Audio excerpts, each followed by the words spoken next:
Salut Brian, Salut Laurent. ce matin on va parler de l'échinacée. Qu'est-ce que tu peux nous dire sur ses effets et d'où ça vient? Alors comme tu en as certainement entendu parler récemment avec la Covid-19, ça a été utilisé à des fins de stimulation de ton système immunitaire. Donc c'est une plante qui est traditionnellement utilisée dans ce sens, notamment ça l'était par les Indiens d'Amérique lors des morsures de serpents avec plus ou moins de résultats. Ce qu'il faut savoir, c'est que l'échinacée, elle a trois impacts majeurs. Le premier, c'est la stimulation de tes macrophages. Les macrophages, si tu veux, c'est les éboueurs de ton système immunitaire, c'est ceux qui passent derrière et qui nettoient. Tu as tes lymphocytes, lymphocyte T, lymphocyte B, qu'on va mettre ça sous la catégorie des globules blancs.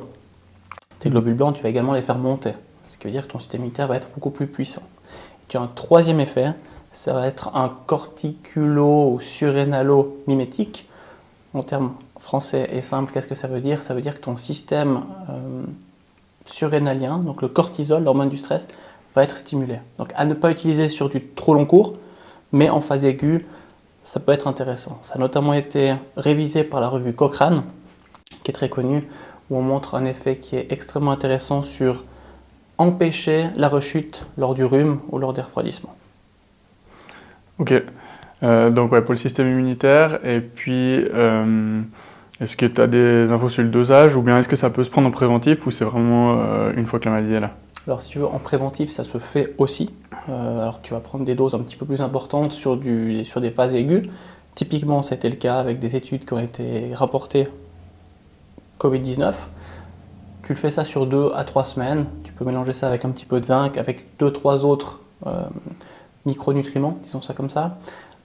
En phase préventive, ça marche, mais ça a surtout été étudié pour empêcher la revenue, si tu veux, de certains troubles, comme je le mentionnais, le rhume, les refroidissements et dans certains cas de grippe.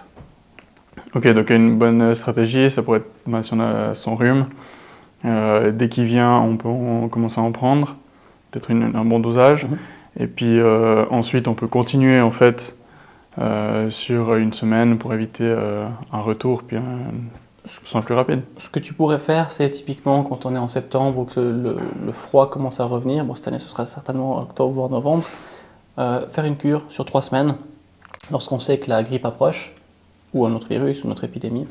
3 semaines intensives avec un petit peu de zinc, 20 à 25 mg de zinc, qui va également aider à booster ton système. Et puis, d'une fois que c'est passé, peut-être diminuer un petit peu les dosages. Si tu tombes malade, par après, tu peux éviter que ça revienne, justement en prenant des doses plus faibles, mais sur un petit peu plus long cours. Encore une fois, pas trop longtemps pour ne pas épuiser ton système surrénalien. Ok, ouais, donc il y a quand même une espèce de petit effet de mémoire. Absolument.